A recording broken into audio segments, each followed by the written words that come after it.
Hello, Global Theater. My name is Jerry Fielka. Today is March 11, 2025. Want to thank Rob Grant and his amazing podcast. I'm probably wrong about everything. Also want to thank Kat Santelia. Is that how you pronounce Kat's last name? Santa Celia. Thank you. She introduced me to today's guest, David M. This is part two. Where in the heck you calling in from, David? Today I am at the edge of McIntosh Lake in Boulder County, Colorado. How cool is that? We covered a lot in part one, and I really appreciated a lot what you taught me and our conversation. And this question is a quote starts off with a quote by Peter Greenaway. Cinema is much too rich a medium to be left to storytellers. Are experimental filmmakers telling stories in a different way, or are they doing something completely different? And, Tony Conrad made a film, The Flicker, and it's 15 minutes of black and white, just flickering on and off. Now, me or you might have a story go through our head when we're watching it, but it isn't storytelling per se. Any thoughts on this quote by Greenaway? Cinema is much too rich a medium to be left to storytellers. Well, one of the first things that comes to my mind is, do we have a definition of what experimental cinema is? And what really is the history of that, and how has that changed as the technologies evolved? I mean, we had storytelling in theater going all the way back to the Stone Age, right? And so you get into a lot more of the approach of, let's say, Antonin Artaud, which was a very non-linear approach, but very tied into ancient traditions, and mixing that with current cinema from the 1920s. You think a lot of those early surrealistic films, who comes to mind, top of mind would be Luis Buñuel. What an interesting correlation of those two spaces, right? Because, he's telling stories. He was actually very successful in his later life in the cinema world. I mean, he's revered as a god. And yet, when you watch his movies, they're very nonlinear. So think of the stories of our own lives. Each of us is living in our own script, in our own movie, in our own story.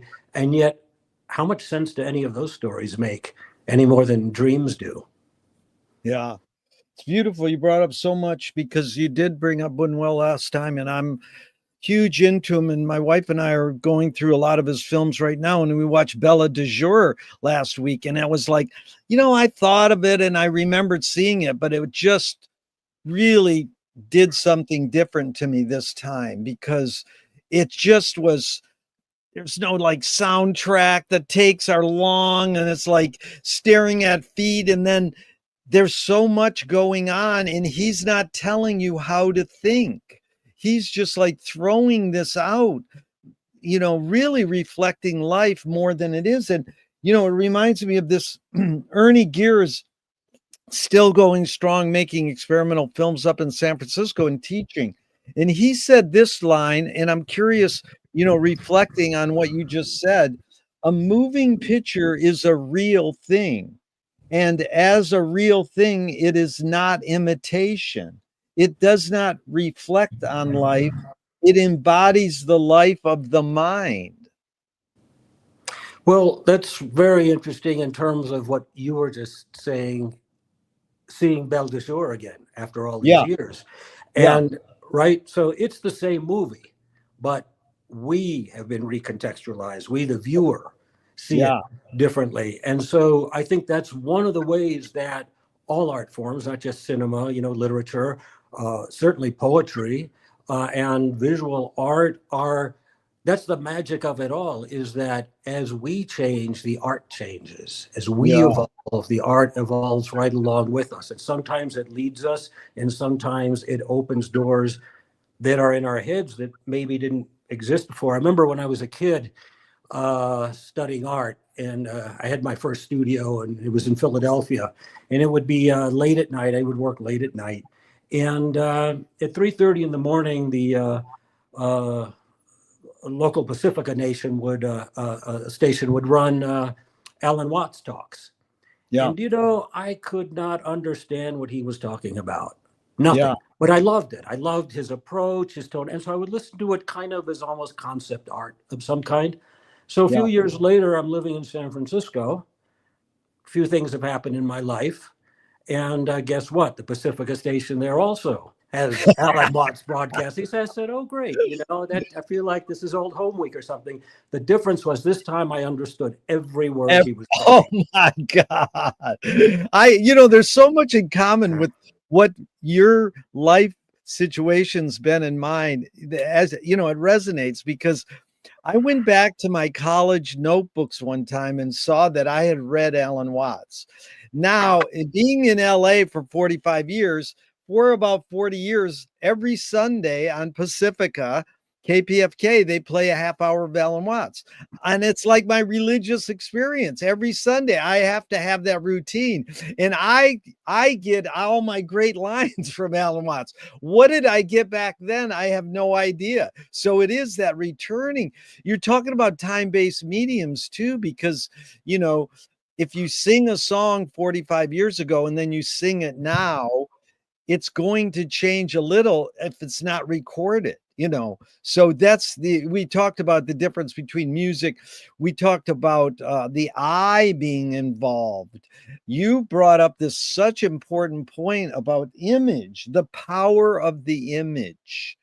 And so I want to ask you, because you brought up Artaud in theater, the guys from South America, theater of whatever it's called, Oppressed, they said that the first human invention was theater. So I've sort of kind of tried to study what could have been the first human invention. Tool, language, harnessing fire, whatever. And I love that they said theater. In fact, a couple are related. One friend said the first human invention is the discovering that there's someone other than you. So you see in your mother's eye a reflection of yourself, or you get this sense she's another person than me. And then the line could have been the first human invention, but this idea of theater encapsulates so much. And so I'm curious how that bringing up Artaud affected your sensibility of the power of the image and in the why the eye is a dominant sense there.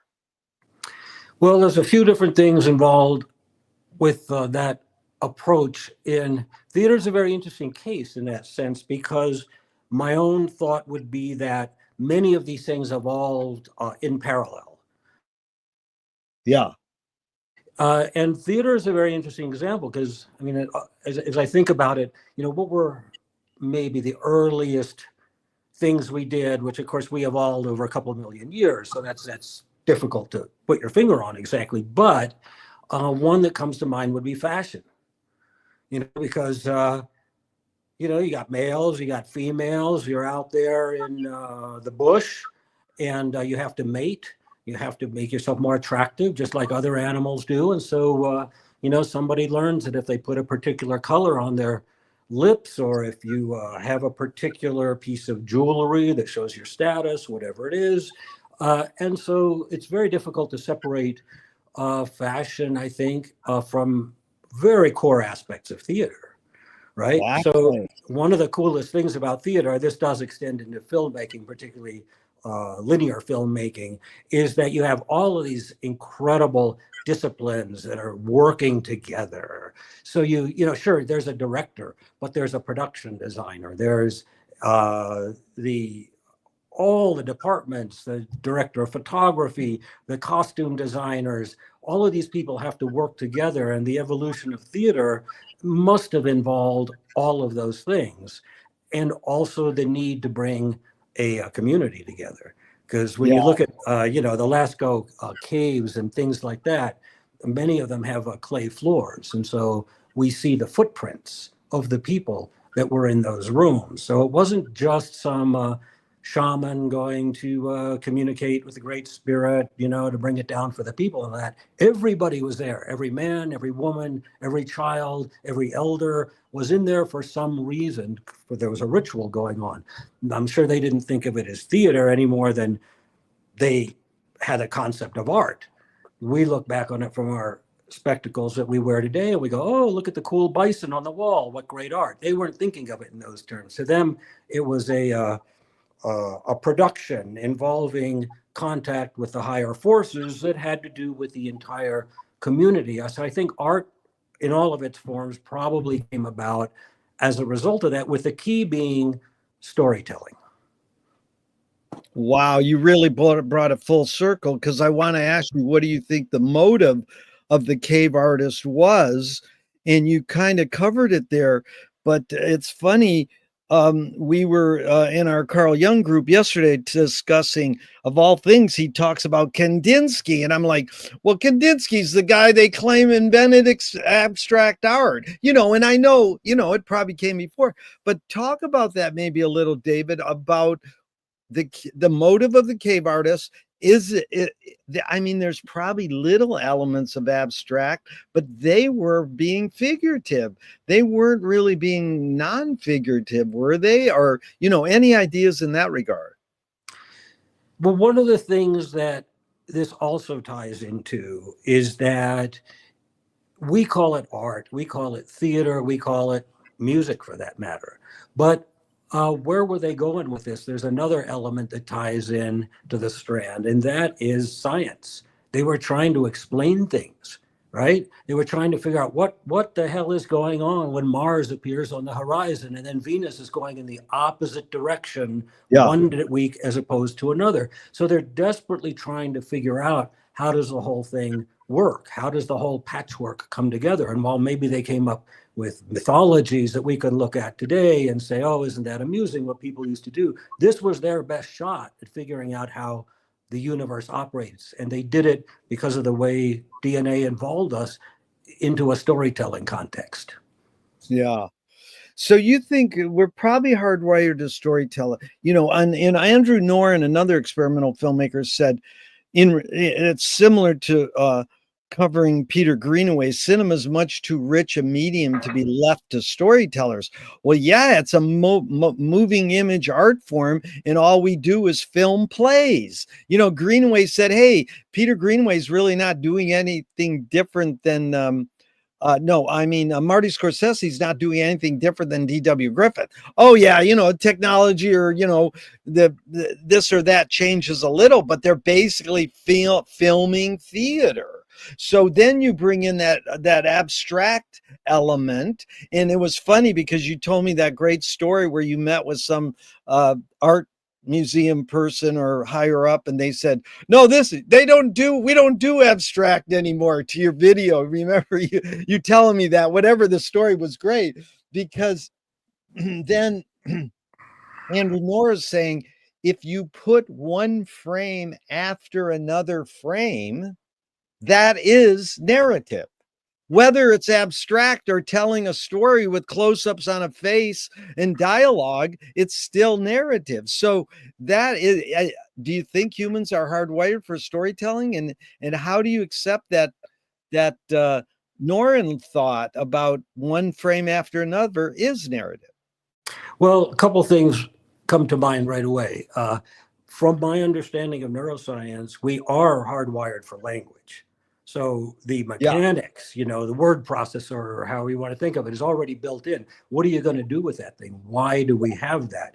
It's not just there to create laundry lists. So yeah, I think that storytelling is part of who and what we are in terms of our most fundamental composition. And then quite so, you put two frames together, we cannot help but create a story. We just do. You cannot stop yourself. You see now different people will create different stories, right? So that's a very interesting aspect of it. But another thing is, the motivation. Where's it coming from? And oddly enough, in this rather remote area that I'm in right now, there's a museum not too far away, and they had an evening of early surrealist films a couple weeks ago. And so they showed the old classic Chien Andalou, another Buñuel-Dali collaboration. And it was so interesting to see it because a couple things that were so great. One was moving around in time. So an event happens, and then text comes on the screen that says 6 years later. But then a little while later, another set of text comes on the screen and it says 6 years earlier. So they're moving you around in space and in time, and you're trying to follow it. And at a certain point in the film, you realize the motivation is not to tell a story. The motivation is to fuck with your head. And I loved it. I just, I saw it so differently today, again, than when I was a kid seeing those films. But those 1920s surrealist guys and gals, that's where they were doing. They're saying, let's mess around with this. They weren't just trying to entertain us. They were trying to spin our heads around. Yeah, that's so beautiful, David, because I made a film recently incorporating on Chien Andalou. I'll send you a copy of it, and I'm really proud of it. And that film is to me the pinnacle of all cinema. That's it. You can't get any better than Chien Andalou. That is it. But I showed it once, and a homeless guy in the audience went, "That's horrible," because the eye-splitting sequences just will blow you out forever. It will never end. I think till the end of humanity that will really, and it's simply the act of editing, because if it's a donkey's eye, it's a dead donkey's eye, but you watch that sequence and you swear they cut a human's eye, and it's the trick of editing. But when you said list, it's not just list making. That's what one person said. I said, what was the motivation of the cave artists? And they said, list making. and that reminded me of Buñuel and Dali, and studying how they made that film. They made a list, and they would go, okay, ants crawling out of your hand. Okay, let's do that one. And then Dali would go, oh, me being dragged with a piano. Okay, let's keep that one. And then they would, it was like doing a list and saying, we'll only keep in what we agree upon. Yeah, well, it's interesting in terms of the cave art because, there are some things that are clearly numerical in those cave paintings. There's like marks, but here's the difference. It's kind of like the difference between being a mathematician and being an accountant. They're both keeping track of numbers, but they're coming from a different place. They're doing it for a different reason, and they're winding up in a different place as a result of that. And so when you look at that cave art, you can see they're trying to figure out what the hell are the cycles of the moon? How does that connect to other stuff? And so, yeah, we're using that built-in, text generator. Turns out to be as fundamental as language. We're constantly doing it. I reach out at the screen right now. My mind is making all sorts of calculations about where it is in space, and am I going to touch? This isn't, happening in the prefrontal. It's just wired in. We know this. So they were doing stuff like that. And then, as the culture evolves, you start thinking about this information differently. You look at the whole history of philosophy, and how people have changed their thoughts about why do we do what we do. Also during that early 20th century period, Freud, all of those things. There's a different set of examination about why do we do the things we do? What are the courses of action? How can we evolve our minds, our brains? And so we're doing that all the time. And yet it doesn't always go. I mean, when you look at, Chien Andalou, and then, you go into the 1950s and you get Hal Wallace and Elvis Presley doing Jailhouse Rock. That's a very different kind of film, produced for a very different kind of reason. So, I think it's kind of like a sine wave, the way the culture works, but we do figure certain things out. And at the same time, our animal brain wants to take us back to that space, whether it's in politics or creativity or whatever. Yeah, beautiful. You're really concise and articulate. I appreciate it, David. It reminded me of the word I learned from Frank Zappa, wavicle. It's a wave and a particle. So what's the difference between art and science? Well, they're not the same thing. People will argue that they are, but from my perspective, and I've been involved pretty deeply in both of those worlds over the course of my life, and the practitioners, they're really, really different. But there's a place where they merge, and I think that's the place that you might call exploration. You're trying to figure something out that has not been figured out before. You're trying to get to the truth with a capital T on a certain level. And so the process, the kind of mental gyrations, the hoops you jump through, I think are really similar. But here's where it's different, is that in science, you actually are going for objective truth. There is something about quantum physics and particle dynamics and the way the cosmos works and whether there was or was not a big bang, all of that they're trying to nail it down. What actually happened? How does it actually work? What are the mechanics? Whereas in art, you're trying to go to a place more similar to what we were just talking about, which is, no, you don't want to know. You want to be challenged. You want to feel things. You want to explore the subconscious and the unconscious and the superconscious. And so in terms of what they're trying to get to, they could not be more different. But the process of getting from point A to point Z, I would think, what I've done as an artist is not in many ways very different from what high order mathematicians do, thinking abstractly. Jean Cocteau said, art is science made clear. And so I want to talk about this. The history of your medium so well through literature, through studying painting, and then going into the future. That's all, where you've been in computer animation, computer art for years. So you've sort of spanned this history. And this is McLuhan saying, when we push our paradigms back, we get history. When we push them forward, we get science. Well, wasn't it also McLuhan who said something along the lines of art is the bellwether, the canary in the coal mine? Art is bringing the future to us. Yeah. And I really relate to that idea. I don't think that's a lightweight thought because there's so much we don't understand. We'll never understand. We're incapable of understanding it. We're pretty smart critters, but there's a lot that our brains are simply not capable of processing. I'm pretty sure about that. And yet things happen. The whole advent of computing, I mean, it's unbelievable when you think of it. The internet, all of this stuff. And I've come to think of those things as being like gifts from the future. It's like you're in the cave days, and suddenly somebody puts in front of you like a brush and a pot of colored ink. And you go, whoa, what is this? So, yeah, we have developed things bit by bit, piece by piece,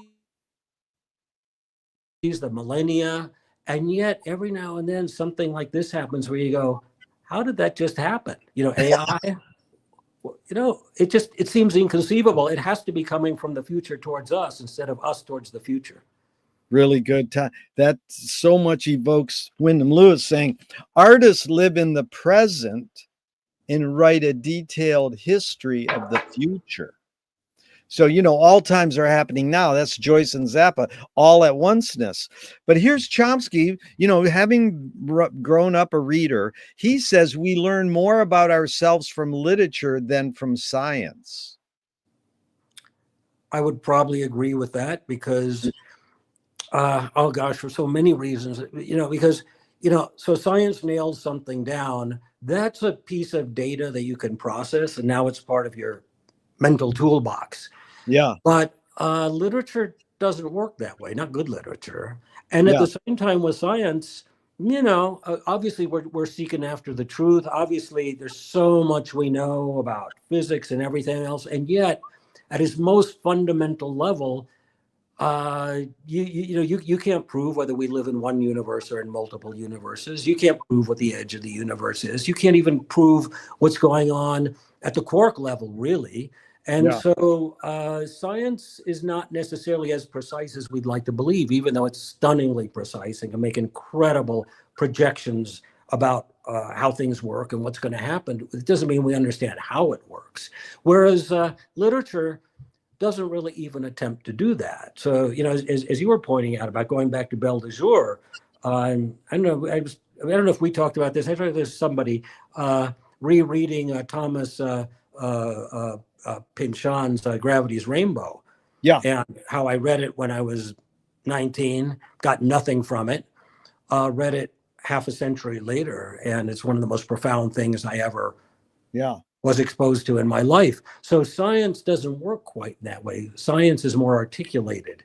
At least you hope that it is. Whereas in literature, I don't think that's even the hope. Even in real time, in reading a book, I'm thinking of the author Haruki Murakami, who wrote a book not too long ago called Killing Commendatore, which is kind of gets it into a lot of this kind of thing of what is inspiration, what is art, how do we relate to it, how do we get anything but the most foggy, nebulous notion of things, and yet that tells us so much. So that's similar to that description of literature. It's really good. Buñuel said, "I'm for anyone who seeks the truth, but I part ways when they claim they found it." Now, most people I say that to, they go, "That's right." But one guy goes, "No, that's bullshit, because if I'm going to seek something, it's because I want to find it." So I morphed it into the question, if the journey is more important than the destination, then why do we have to name or seek a destination? Well, the idea about truth is so relative, hardly an original concept here, but I'm sure you're familiar with Kurosawa's famous film, where you see an event in the first few frames of the film. You know what happened. It was a murder, I think. Yeah. And then 8 people witness this. And then you see it through each of their points of view. And by the end of the film, you have no idea what happened. I mean, it's such a masterpiece. Yeah. Rashomon, right? The Rashomon, yes. Amazing. So, because I mean, I find it's like flaneurs. They sat in Paris in the 1920s and changed the world forever. And all they're doing was slacking and drinking coffee at a coffee house. And it was indeed called psychogeography. If you can actually, like James Joyce said, find an epiphany in everydayness, and so you don't have to go and name a destination or seek a destination. But this one always confuses me. Shelby Foote said, "A fact is not a truth until you love it." I think it also depends how you approach your medium. I mean, if you're going to get involved in Zen and stuff like that, well, there is no medium exactly. It's just you and it that's out there. But once you're making art, whether it's film, writing, whatever it is, you're interacting with a specific form. And that's a two-way street. So I'm thinking, done in my life, obviously, is make a lot of art, but I've also done a lot of photography.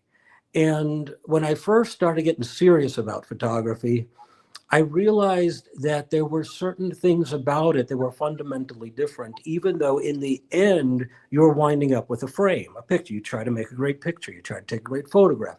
But what I found was, apropos to what you're referring to, was the more I got into the photographic mentality, in a way, the more anxious I became, because there'd be the shot that got away. I could tell you about a few of them. We don't need to do that here. But, to this day, I am gnashing my teeth over shots that got away. Whereas when you make art, maybe you're painting 2 hours a day, or maybe you paint 20 hours a day, depending on who you are. But basically, you don't have to worry about that, because you're really living in the now, your whole life. There are no wasted moments. Everything informs your work. Just, us talking right now, me going out for a walk, me planting a tree. It's all processing stuff that's going to come out in the artwork. So I don't have to think about the one that got away. I can just be. And so those are two very different ways of approaching the whole thing that, again, unless you're going to get into like some kind of philosophical space or non-material space or purely spiritual space, those two things are going to interact with each other, and that's what produces the final work. Wow. Because you brought up, you really raised my consciousness part one on Diane Arbus again, because looking at her test sheets, it's like you can tell every shot. It's like a keeper, whereas, most photographers, I'm curious how you formed your framing aesthetic, because, it's carried on in your filmmaking and computer art. But if you're a photographer, what informed how you frame? Because I mean, look at how we just basically frame ourselves like this in the middle, and that, how did you, what contributed to your framing aesthetic, more specifically photography? Yeah. Well, framing is, in many respects, another word for composition. Yeah. And that's actually a very profound question. Let me see if I can unpack this, because a lot of it is determined by our specific history as human beings. And I've really come to appreciate that a lot. Go back one more time to the cave paintings, right? So they don't have an exact composition. They're just like on the wall. People are just like doing stuff. They Wow. weren't thinking about that. That was irrelevant. And then, a few tens of thousands of years go by, and you start getting what amounts to another form of public art. We'll call that public art, which would be in the churches. Yeah. So now architecture is driving composition. Yeah. And that communal thing, community thing is part of that too. It's got to impress people. It's got to take them to that higher spiritual space. And so you're getting these big stained glass windows and, big, finally you get up to the Sistine Chapel and things like that. So it's very architecture driven. And then guess what? The Renaissance comes around, and with the Renaissance, you get oil painting.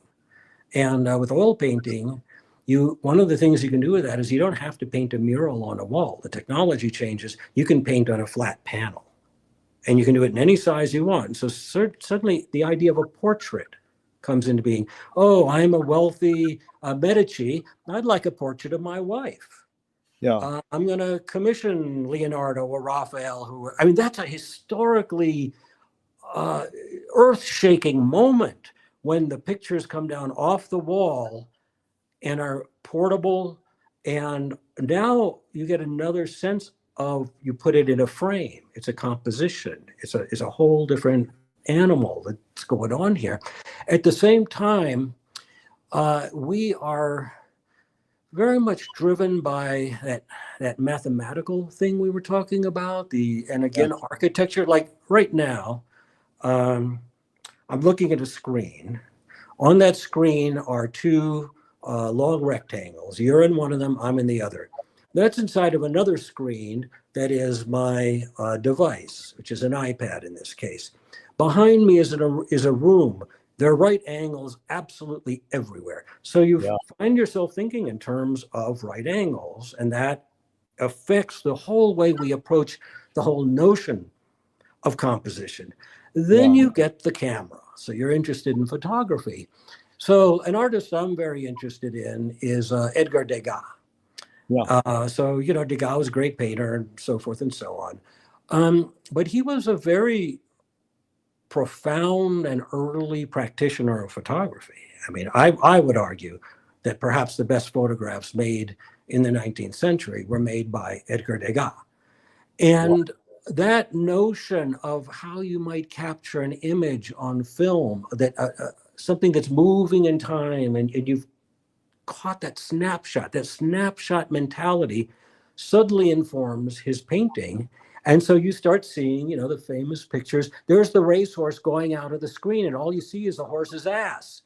You don't even see the rider. And there's some people kind of wandering around in the background doing nothing special. That is a radical movement. And that was created, again, by the technology, in this case, photography. And I think that will go on. I've often wondered what will happen when we have people growing up in outer space. When there's no up, there's no down. You grew up on a space station. You have a whole different notion of what space is. How do I move through space? Are you going to compose in a rectangle? Probably not, because that's not fundamental to you. So I think that all of these media affect our brains. Our brains affect what we do, but I think it's really kind of the other way around. The input that we get affects how our brain evolves, and you see it in the compositions that we produce over centuries and centuries. Yeah, you're reiterating this amazing epiphany you gave me in part one, was that I says, well, what does the computer extend for you, or the camera? What humanness? And you said it's the partnership of the tool and the human. And that partnership you talked about, it's amazing, in this whole idea of symmetry. And where, when I say, where'd you get your framing aesthetic, most people go, well, it's the history of how they framed portraits, and how they framed landscapes. And it's the previous framers. In Jean Cocteau, we asked the great experimental filmmaker, Bruce Bailey, where'd you get your framing aesthetic? Because he's like Robert Frank. He's like going, oh, I'm going to shoot like not symmetry and, different angles. And he said, well, Jean Cocteau said he got his framing aesthetic from the way they put the knife and fork down on the dinner table, which is back to your science thing, these right angles, and the word photography is etymologically painting with light. So it's like, oh, now we're going to do a new kind of painting, and so this is kind of like you're processing all these tools throughout your career. I spoke with Michael Apted 40 years ago, and I said, why do rock video editors feel so obliged to edit fast? And most people don't know Abel Gance invented rapid montage in 1922, but it flourished in the 80s with MTV because it caused Marty Scorsese even to say, I cut my films faster because of MTV. So when I asked Michael Apted, why did they feel obliged to edit fast? He says, because we've learned to take in information faster. And so I asked this question with a bias. Can we literally learn to take in information faster, or are we just brainwashed to believe we can? Well, there's a couple things on that too. Thinking about this compositional aspect, I don't remember if we talked about this or not, but think of Jackson Pollock. Yeah. He said there is no center of composition in my artwork, or words to that effect. There's no center of gravity. So he's like creating this whole field. It's called field painting, actually. That's one of the terms that's used: action painting, field painting. And so that's a very different approach to the whole thing. And yet, how could he have done it unless there were buckets of paint instead of tubes of paint? And how could he have done it if he weren't living in a place like, Manhattan with, the huge act? This isn't like living in a small town in the south of France. You're like surrounded by taxis and noise and all the input that you get. And so that came out in that art form. It's funny, I curated a show some years ago of deep space photography with Caltech. And as part of that, I gave a lecture with an astrophysicist, and I wanted to, and it was about the aesthetics of deep space. That's what we were calling it. And so I took some paintings that showed the evolution of how artists perceived the cosmos over the centuries, and I sort of wound up with Jackson Pollock, and he had never seen Jackson Pollock. And he looked at it, and the first thing out of his mouth is, oh, yeah, that's exactly like the cosmic web. Those were the eyes he saw it through. So Pollock was very much, in that sense, a man of his times. Was he conscious of that? Probably not. But was he doing it anyway? Obviously he was. So that's one example. The other that's interesting to me is from an evolutionary standpoint, and this has happened at different times in histories, but one example is the Impressionists. So, and another example is the pop artists, actually. These people didn't know each other originally. They all started doing it individually, as I understand it. Monet and Manet and all of these people. And then somebody who was on the network said, hey, have you seen what's going on over here? And so somebody said to Warhol, hey, have you seen what this guy Lichtenstein is doing? And from that came what's considered a movement. But it wasn't because they got together and said, hey, you know what we really ought to do? It's that somehow the times had reached a point where people started doing certain things. And Yeah. then when they networked together, then it became a movement. But that's really good because you bring it into that. Can we learn to take in information faster? If you speed up the tool, does that cause us to learn? Because really, David, the hidden question is it literally possible for humans to multitask?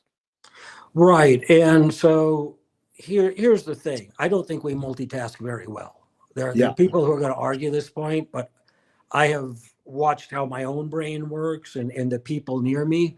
And you would think, really be the poster child for multitasking because I have my fingers in a lot of pies. I always have. What I've learned is I can do one thing well.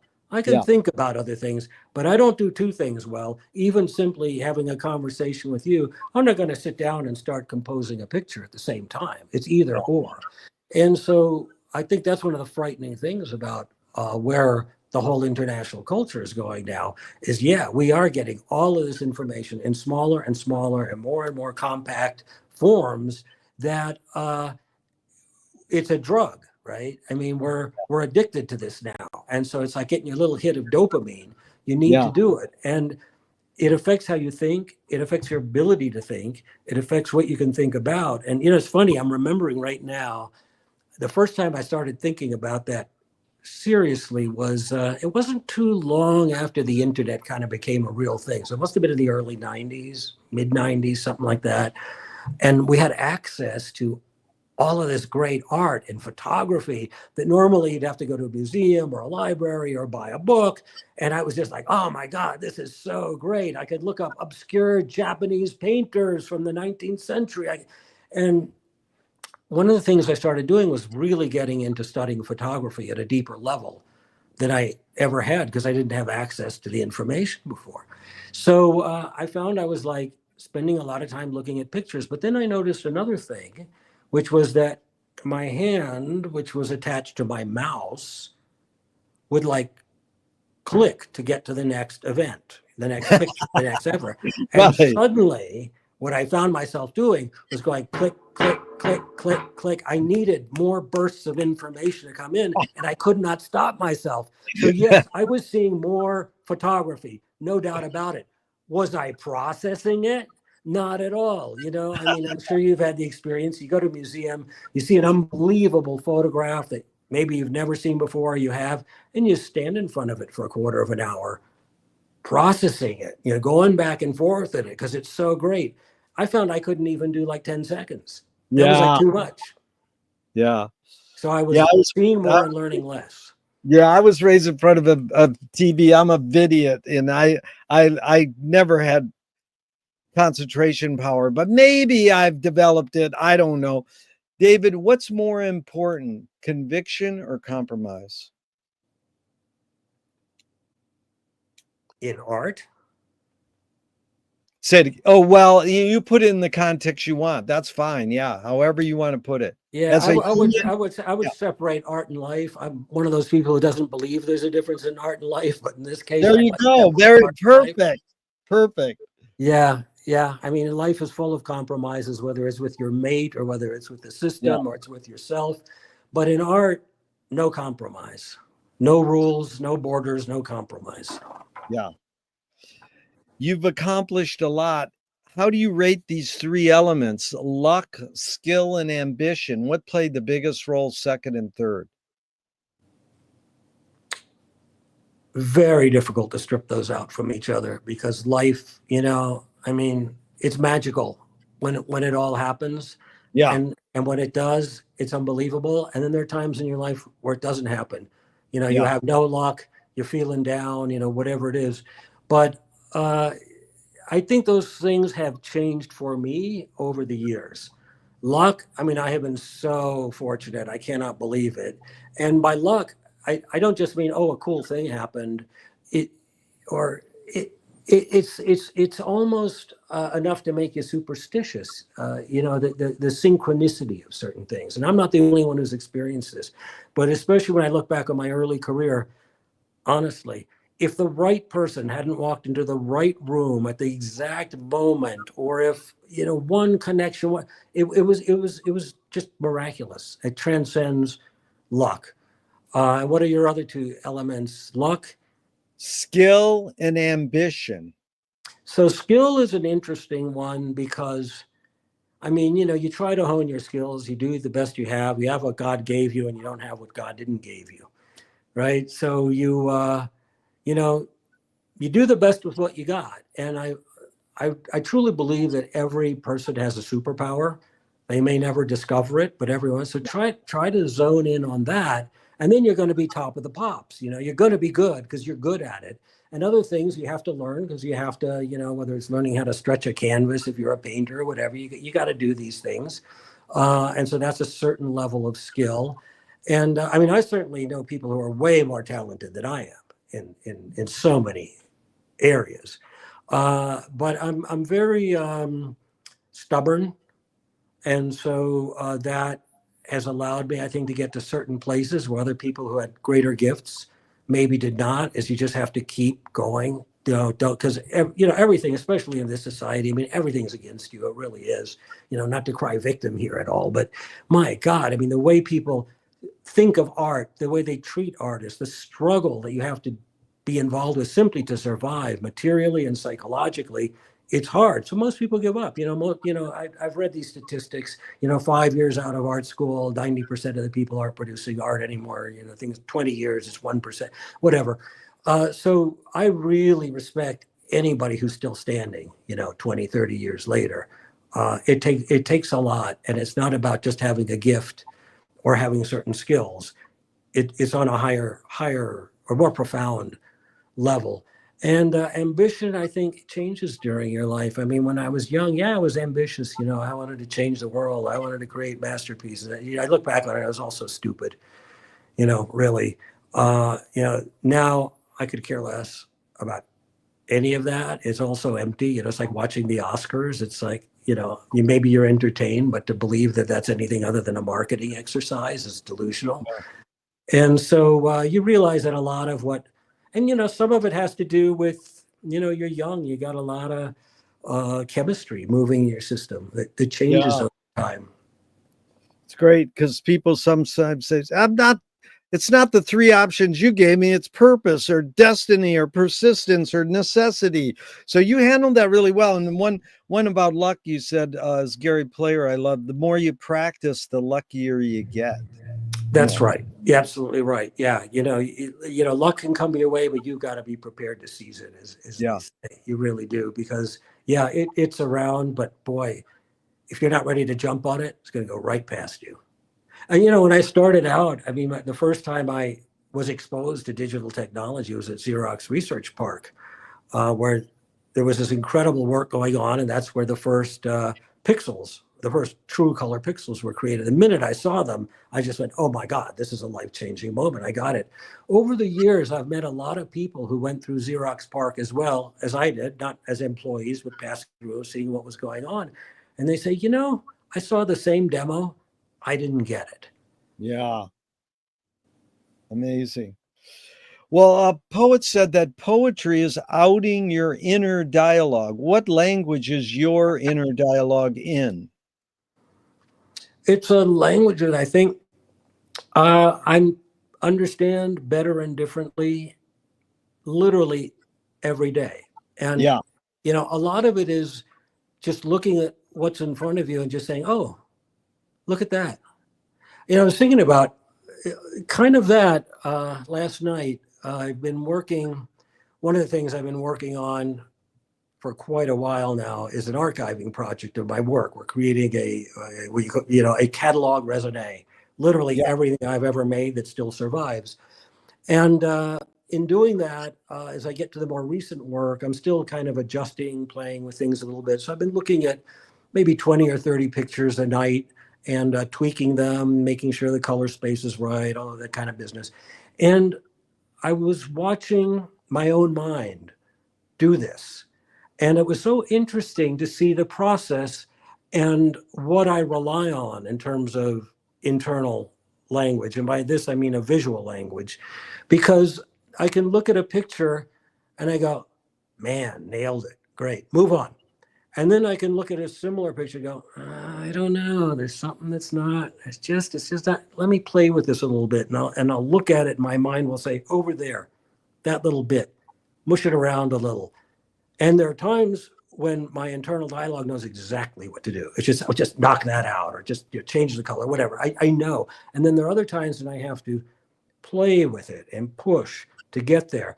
And sometimes I don't get there at all, and I just have to table it. Other times I realize, oh, you know what? I was right in the first place. And this is all a dialogue. This is all a language. It's operating in here on a subliminal level. You know, when you're in the zone, you don't really think about these things. The only reason I see this is because I'm doing fine tuning. I'm not doing kind of the core work itself. But that's what goes on through the whole process, whether you're doing like William de Kooning and attacking a giant canvas or editing a Coppola film. There's all these little decisions that as you're going, and that's a form of dialogue. It's intuitive. Really good. You can't learn it. Yeah, David, you led perfectly into the next question. You have ESP because it's on the word archiving. In the two questions, I'll set it up a little, but the two questions are, is archiving more innate or more invented by humans? And do you have plans for your own archive? The word comes from the 1400s to keep safe, free from harm. But in 1600s, it's what we kind of agree that archivings are records preserved as evidence. But Charles Baudelaire said, if you try to make a statement long, deep, and rich, it will age very fast. If you try to own the day you're talking, it will last forever. Why do we have to save all this crap if the point of life is be here now, like Ram Dass taught us? And, the Greeks, the Egyptians kept stuff in their coffin with them. But, I love the futurists. They said, destroy all the museums and libraries. I don't want that to happen, but I love they thought up the idea because really, most people like you got nothing. You don't have boxes of crap in back of you. A lot of people have all their books and everything in back of them. And I asked them, what plans do you have for your archives? And is this need or want to archive more innate in humans or more invented? I think about this a lot simply because I'm in the act of doing it. And I've been doing this now. This has been going on for quite a few years. Tell you a quick story. This all started for me, I think it was 2011. I was moving from one studio to another, and I was surrounded by boxes. I was boxing everything, going through it, and I thought, oh my God, all of this stuff, who the fuck cares? Really? If I need it for my personal reference, okay, that's one thing, but who cares? And so I was prepared to shred it all, every last bit of it. My wife called the Smithsonian Institution to say, are there ways to archive that we might be able to hold on to and preserve some of this stuff? As a result of that, with the Smithsonian, it turned out they wanted all this stuff. And so I just delivered to them 2 years ago, basically the bulk of what they call my ephemera. So not the artwork, everything that surrounded the artwork. But there's still a lot of stuff. There's places to go, and I'm still, I'm not dead yet. I'm still producing stuff. So this has been a very interesting process, and I've thought about it a lot because, a lot of it is generational. So here are the things that come into my head. If you're 40 years old, you've never heard of most of the people that we've talked about tonight, who are like the superstars, right? Yeah. Buñuel, Kurosawa. Nobody knows who you're talking about. I was talking to a handyman yesterday who came by to do some work. He never heard of Little Abner. Things that we are part of our cultural matrix. So to think that, what you or I, who maybe are not, hitting at that level, are going to be remembered, what a joke. So I've thought of it from that point of view. I've also thought of it from the point of view of, thank God, Leonardo's notebooks are preserved. I've learned so much from them over the decades. If those had not been valued enough that somebody took it upon themselves to make sure that at least some of them are still around.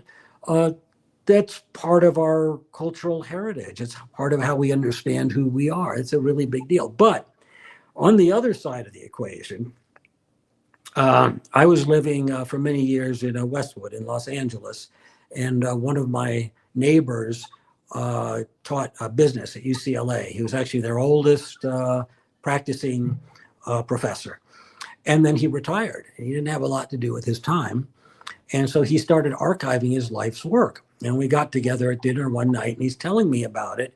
And, you know, he did some work for Xerox printing and he worked for the Thomas Guide, map people. I mean, nobody, who cares?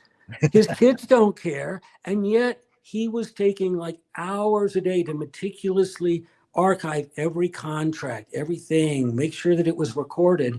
So I think the innate thing, probably true, not in all of us, but you know, we have a need to archive stuff, and sometimes there's a pretty big payoff, and sometimes it's just look at what these weird human monkeys do with themselves.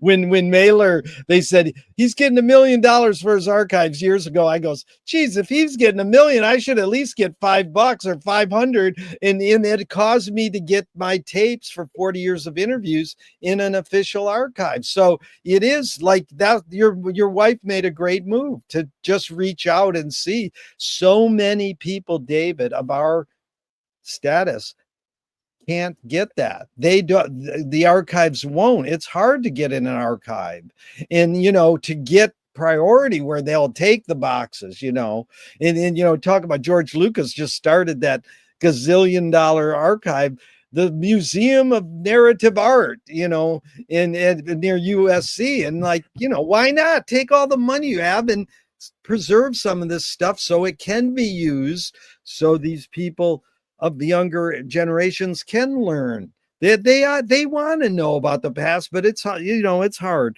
So George Manupelli started the Ann Arbor Film Festival. Talk about history. Cinema's only 130 years old. Over 60 years ago he started it, and his mantra is ignore yourself. Jonas Mekas says there is no self-expression. And the great jazz pianist Cecil Taylor says, I'm just a vehicle and this stuff just comes through me. Is art making more self-expression or more you're a vehicle for whatever technologies, cultures, and environments are dominant? I love Cecil Taylor. When I bang at the piano, I think of him. And I would take that point of view. I mean, you know, what is art? What is artifice, all of that kind of thing. But in the end, you am who you am, you know, and that's what makes it great. Yeah. You know, you can't, you know, we're really vibrations. I mean, you know, from a physics point of view, we're all a bunch of vibrating particles, and we vibrate the way we do because the way we do. You know, why does somebody think one person is cute and the other person doesn't? You know, you're just vibrating a certain way, and so that's the place to try to get to with art. Yeah. Now they call it finding your voice. There's a lot of terms like that. But, you know, at the beginning and the end of the day, that's what you want to do. But guess what? It's really hard in our culture to do that. Getting back to the information input thing again, we know so much. We know so much Eastern culture, Western culture, with just this endless flow of images that comes to us through the media, which isn't coming through a faucet, it's coming through a fire hose. And so we've got all this stuff in our heads. You're trying to figure out who you are.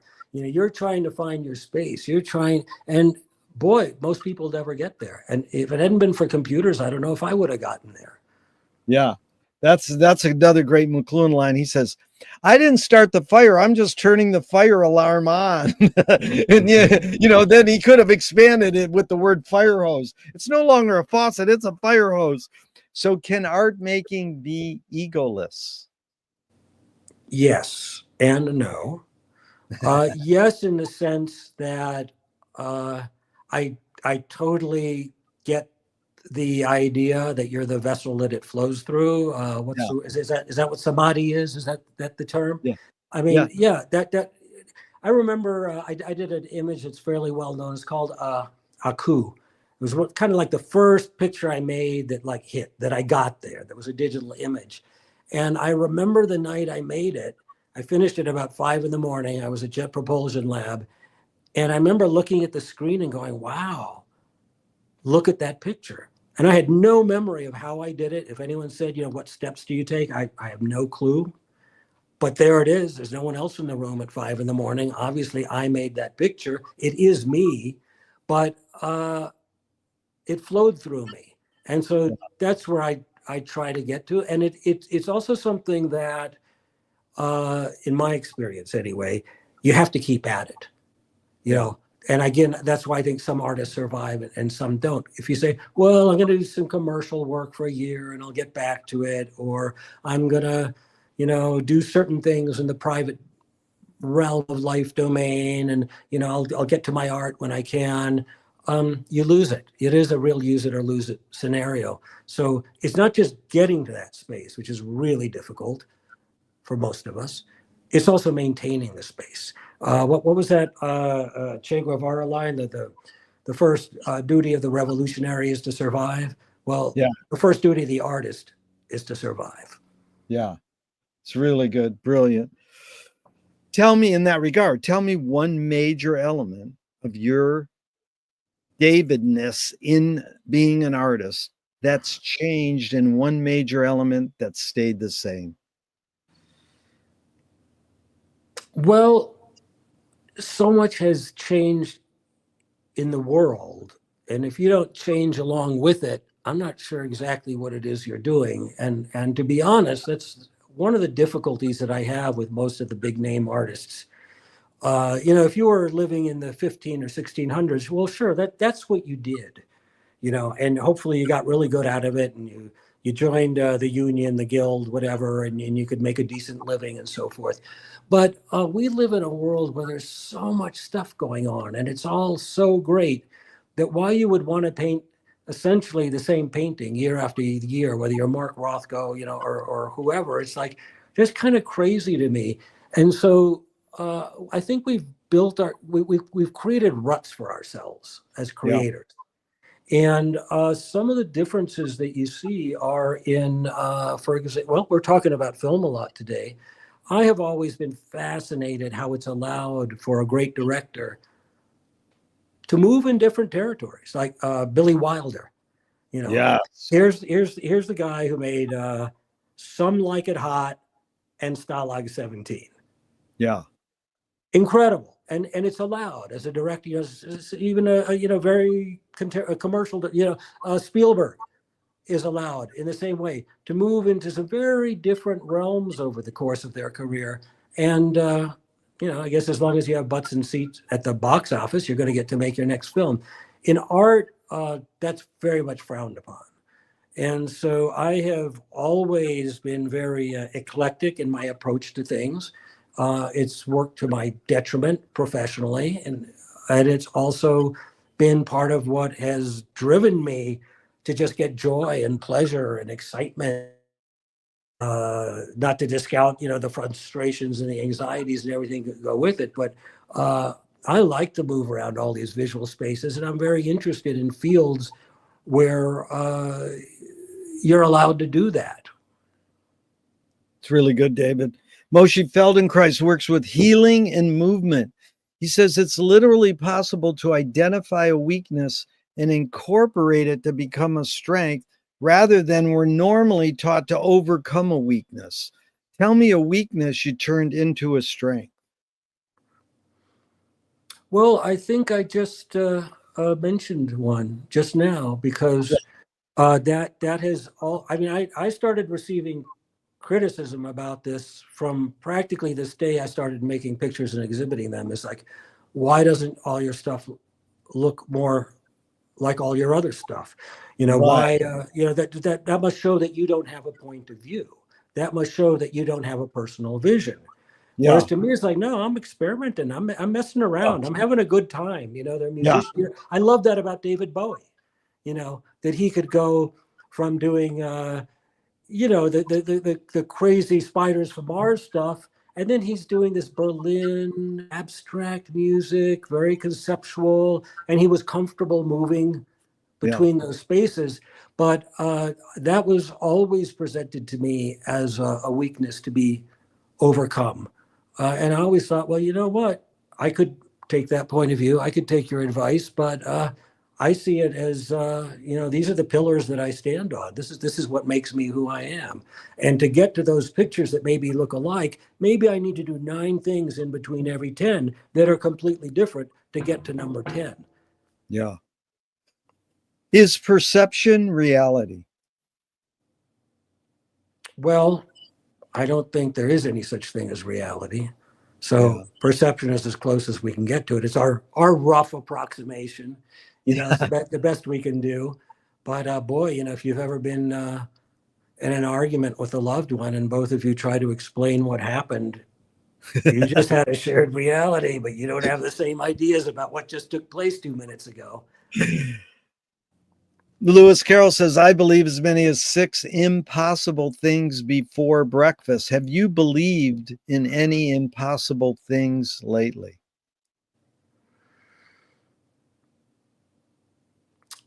Not sure whether to take that in terms of the material world or the conceptual world. Yeah, right. That's good. Yeah. I would not believe that we're living in the world we're living in right now a few weeks ago. You're right. Yeah. This seems like an impossibility. I feel like we just jumped the track and we're in another dimension. Everything sort of looks the same, but they're not. Exactly. I went to a dinner with some friends a couple of nights ago for kind of early St. Patrick's Day, and they were handing out little party favors, and everybody got a little headpiece that had antennas on it. So everyone was walking around with these antennas bouncing around, and I thought, as weird as things are, maybe that's reality. Maybe we all have antennas coming out of our heads now, and it would practically be as believable to me as what's happening in the world right now. Amazing. Fill in the blank, David. Anger can be a productive emotion when channeled. Yeah. I asked my friend who writes comedy with Robin Williams, can satire be destructive? He says, that's the job of satire. But if me or you do a cartoon in a certain country and they kill us, some people think dying's destructive. Swift compared satire to a mirror in which people could see every face but their own. What's the function of satire?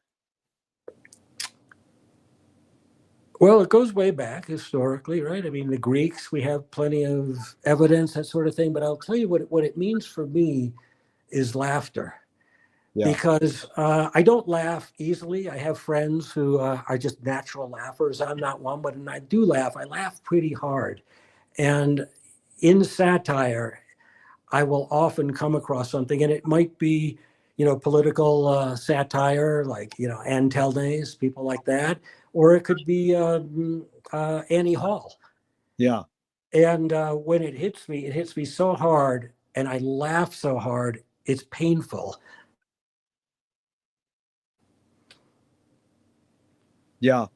Amazing. Because Gurdjieff said laughter is the reconciliation of yes and no. We've covered a lot. We got a few more. Utah Phillips says anarchy is making rules for yourself and not other people. Who's entitled to make the rules? Well, let's go back to material versus creation. In creation, there are no rules, as far as I'm concerned. Yeah. People will say, "Oh, that's good composition. Oh, that's not good composition." Well, screw you. Yeah. Who are you to tell me what I'm processing and laying out? That's nobody's business but my own. You can love it, you can hate it. That's irrelevant to me. But don't tell me I can't do it. In the material world, that's a subcategorization of power. Yeah. That's you summarized Tony Conrad. He said, artists break rules that haven't even been made yet. That's true. And I think that, kind of like we were talking about earlier, when you're doing art, you actually don't know what you're doing most of the time. Yeah. There's a line that goes, you create what you resist. Bob Goldthwait, the comedian, morphed it into you are what you hate. James Joyce said, it's a curious thing how your mind is super saturated with the religion in which you say you disbelieve.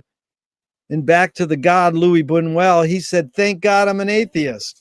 So your thoughts on this, David, you create what you resist. I'm not saying you, but like one creates what one resists. Any thoughts on that line? The only thing that comes to me off the top of my head, and Joyce's comment there, by the way, is very much what I took from Shian Andalou that we were talking about. And that's a very Yeah. European thing compared to our culture Yeah. in many ways, because they were so imbued in, whether it was in Ireland or France, with the whole, Catholic history, the monastery, all of that they were fighting that. So they were going against that in many ways. And so that was relevant to them in a way that if you grew up in the 60s like I did, that's irrelevant information to my life as a motivating force. But on the other hand, I think it's one of those things that does drive a certain kind of progress. And when we're talking about the word ambition, I'll tell you, when I was 17, 18, 19, getting started, trying to, do serious work, get taken seriously, that idea of hitting new territory, of getting past all of the people who had produced before me, including as recently as Andy Warhol, certainly Jackson Pollock could have, he could have been doing his stuff 500 years ago, as far as I was concerned. So where's the new place? Where are we going? And as I explored new media, which eventually, became an engagement with technology, then I got resistance to that, big resistance. So in one way, you're resisting the past by trying to go forward, improve yourself on that level. And in another way, the minute you do that, the powers that be, the establishment, is going to come right out and say, no, no, no, that's not art.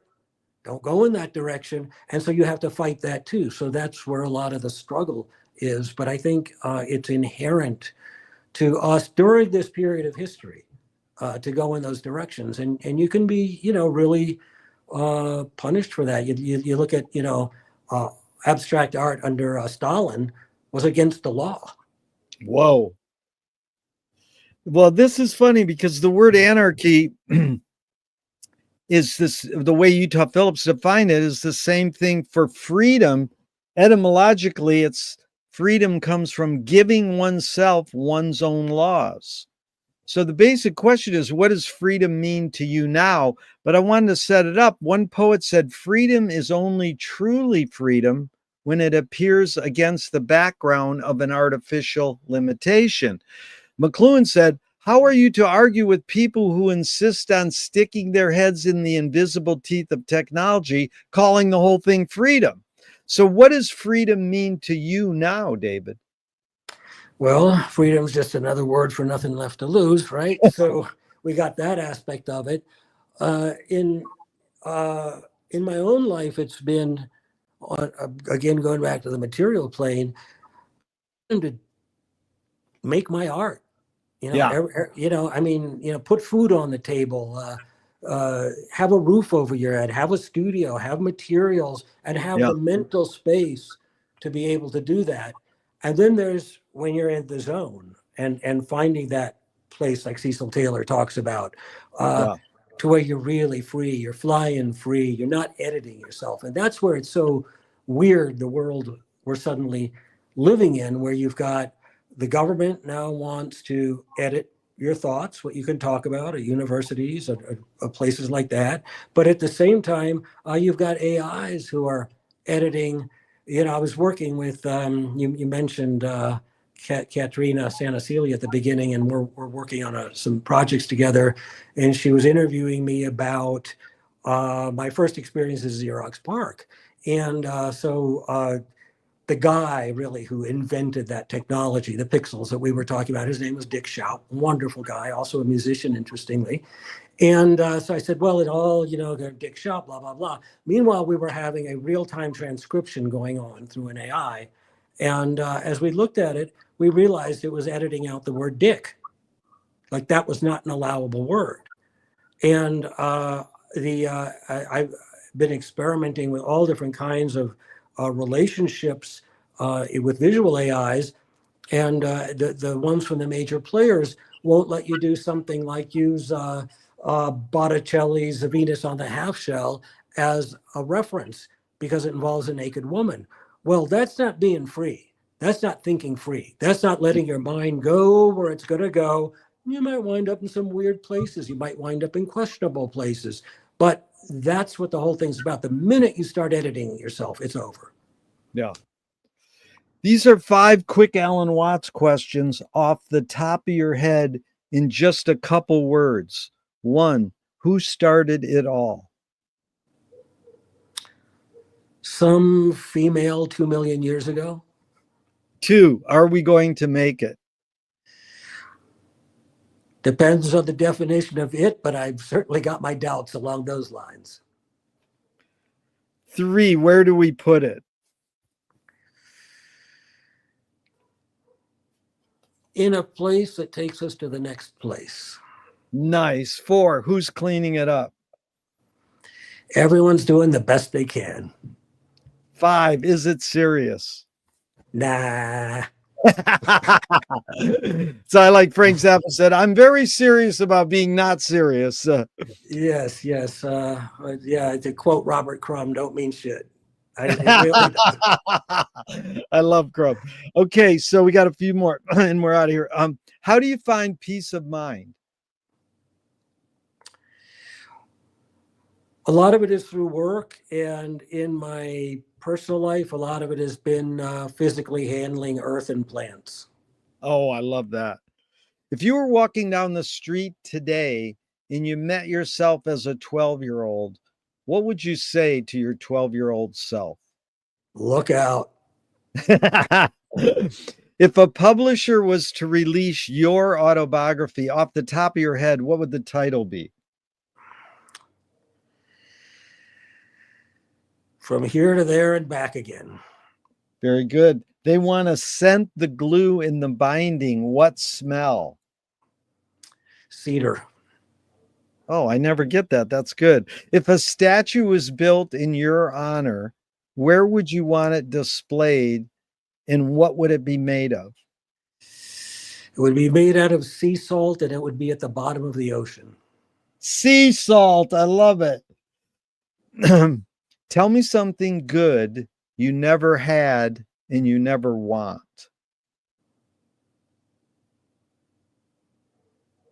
Security.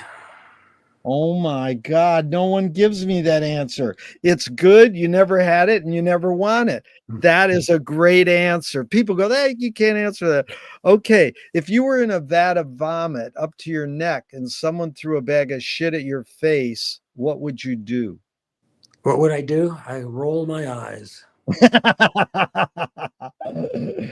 You are good, David. I love you. This is fun. Okay, what's the cultural shift you see developing today that inspires you? It's got to be AI, and it inspires me. And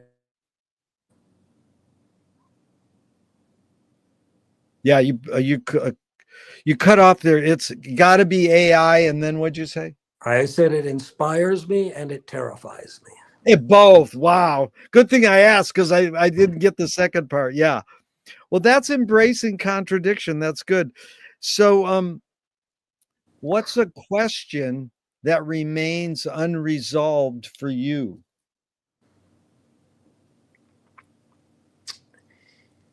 Where are we coming from? Where are we going? Yeah. Can you forget to die? Sure. Yes. On what occasion do you lie? This is a Marcel Proust question.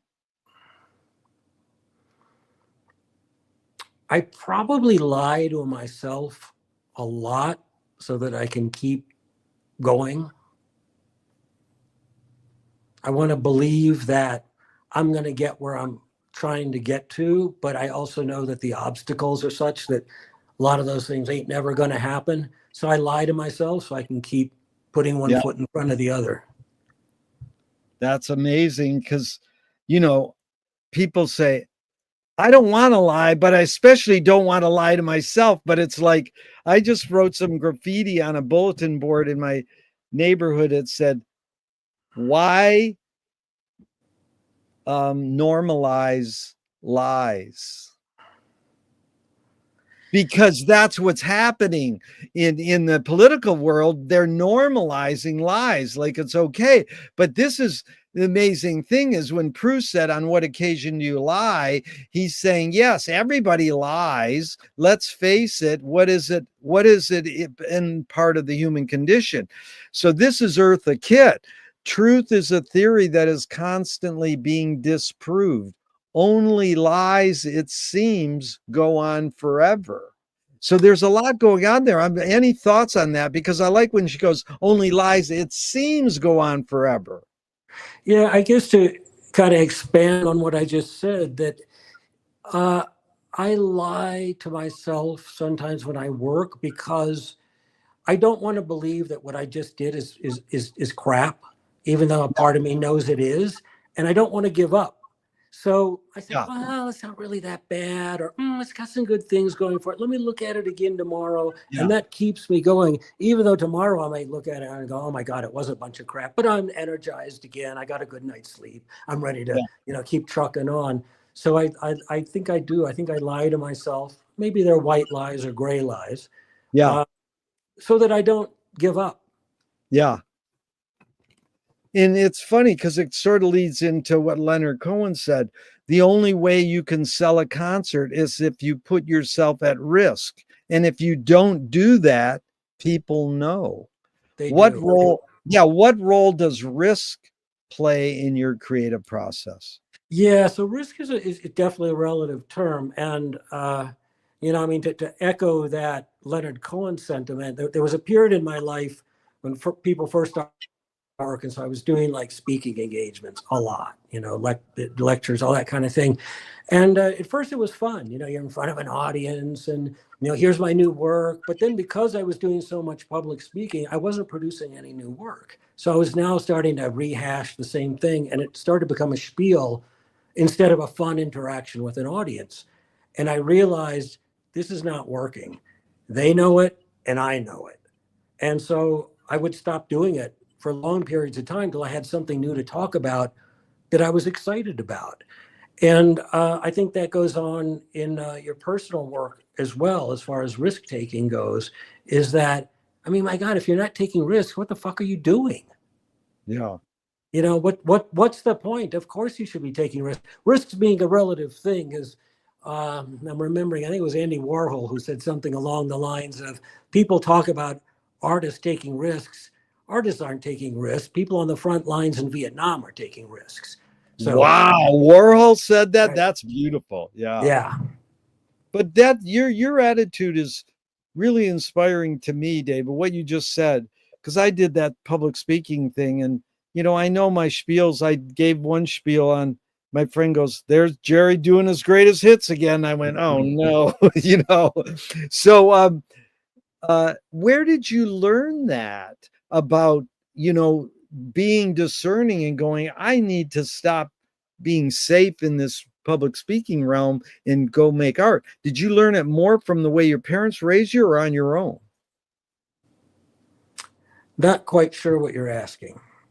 Yeah, like how did you learn how to navigate that risk, that attitude of like you were saying, risk is huge in your creative process. Where did you learn that risk taking is important and essential? More from the way your parents raised you or more on your own? I think more on my own, because I think there comes a point, you're young and rebellious, so you got to take a few risks, whether it's with your art, whether it's your sex life, whatever it is, you're going to take some risks. And then the question is, how do you respond to the results of the risks that you took? Yeah. And so I think for most people, they take a couple of risks. Maybe they do some creative writing in a creative writing class and everyone comes down on them. and they say, oh, I think I shouldn't do that anymore. But then depending on your personality, you might be 180 degrees from that. I think in my own case, I found that taking risks was exciting. You know, I mean, taking risks of all kinds is exciting. It's exciting on the creative level, not just because you're taking the risk, although I think that's part of it. Because sometimes, you know, when you try to jump over a chasm and you make it to the other side, not only do you feel a great relief if I made it, I did it, you're also on the other side. So Beautiful. How has making art shaped your behavior? So in two ways. One is, you know, in my personal life, I mean, thinking of Alan Watts or whoever, you know, there is a spiritual side to it. There's a revelatory side to it. There's a personal growth side to it. So yeah, the more you do it, the more you go into spaces that make you not so much examine who you are as you're just different. You know, Yeah. just like, you know, when you were a teenager, it's different than being a kid, and it's different from being an adult. So you're growing all the time. But the other aspect of, so that's internal, from the inside out. Then there's from the outside in, and that depends a lot on what culture you grew up in. And I feel very fortunate to have grown up in the US of A during the years that I did. There were so many wonderful examples of people who were making it. I mean, like, you know, you mentioned Frank Zappa, you mentioned, you know, so many of the great, you know, musicians and you know, when I came to LA and I was a kid and meeting all these independent filmmakers who were getting funding for a film and pulling it off and having a screening. And so I had many examples around me of you can be an artist, you can do this, which not everyone does. On the other hand, if you're an artist, there's a lot of social opprobrium attached to that. There are a lot of attitudes about artists in this culture. I mean, you know, when you go to meet the girl's parents, and they say, so what do you do? And you say, you're an artist. It doesn't usually go over too well. You What are know, you going to fall back on? exactly. They're not thrilled. Now, if you're already a successful artist, then it's different because it's really Yeah. about, you know, the money, capitalism, Yeah. all this kind of thing. But it's also, you know, it was so amused how pecking orders work because when at one point I studied film directing at AFI. Yeah. And so you start going to Hollywood parties, which are different than art parties or other kinds of parties. And I was used to going to these events occasionally, and someone would say, what do you do? And you say you're an artist. They would just kind of look at you funny, kind of like, what are you doing here? And I know you can't do anything for me. And so Yeah. you kind of subconsciously absorb that. But when I went as a directing student, and people said, what do you do? And I say, oh, I'm studying directing. Instead of leaning back, they would lean forward. Yeah. And so that's a very real thing. And so Yeah. while being an artist has a lot of social advantages, I mean, the opposite sex is attracted to artists who are seen as risk takers, as you're talking about, and many other things. There are certain benefits there. By and large, you're aware that the way you're depicted in society, like on sitcoms and things like that, you know, you're either weird or you're very gay or, you know, whatever the take is, you fit into some very small predefined categories that when you go to a new town or whatever, that's how people see you. And it's really difficult. I remember going to Mexico and people would say, what do you do? And I would say, well, I'm an artist. And they say, oh, qué bueno. You know, what a good thing. And I've seen that in other cultures as well. What a good thing. And I thought, boy, I'm not used to hearing that. Wow, that's encouraging. That shows you they're grounded in reality. Well, it's funny because what you just said, I've been dying to say, and I got a couple more after that, and then we're done. So I really appreciate this. But McLuhan said that the front page of the newspaper is the great American novel. So I've revamped it to the thumbnail on YouTube is the great American novel. It says everything, you know, and family reveals are these little tiny pictures with a couple words, you know. It's like, what are we going to click on YouTube? So the one, I didn't click on it, but I loved it. It basically said, you know, Sean Baker, who won, you brought up the Oscars, he won 4 Oscars the other night. The second person only in the history of the Oscars to win 4 in one night was Disney. And you know, he's a pretty good director. He's done pretty good. And it said Sean Baker, even though he wins 4 Oscars, he's still broke. So it's almost like, you know, you can win 4 Oscars and you're broke. Now, who knows if that's true or it's just somebody trying to get hits on their YouTube, but it's a funny little catch. Like, we look at the front page of the newspaper and that tells us all. It's all reduced to these, you know, bits of data information. So this is the great Thornton Wilder in 1928. He said, art is confession. Art is the secret told, but art is not only the desire to tell one's secret, it's the desire to tell it and hide it at the same time. You've laid your cards on the table for hours with me, David, and I'm grateful. I'm not insinuating you haven't already answered this. What's it really all about for you? I think it's no different than, you know, why does the cage bird sing? Yeah. It's beautiful. What gives you the most optimism? Well, we are such a cool species. You know, we are so screwed up. We are so messed up. We're messing up the entire planet. And yet we're these schizophrenic beings that are going, I mean, my God, we exist. This is unbelievable. You know, just statistically speaking, apparently, you know, we can see pretty far back in time and space, and we haven't run into anything remotely like us. So we may not be here for long, but you know, what a miracle to just be able to dig this whole scene. I love it. Back to our master, Louis Buñuel. Long live the living.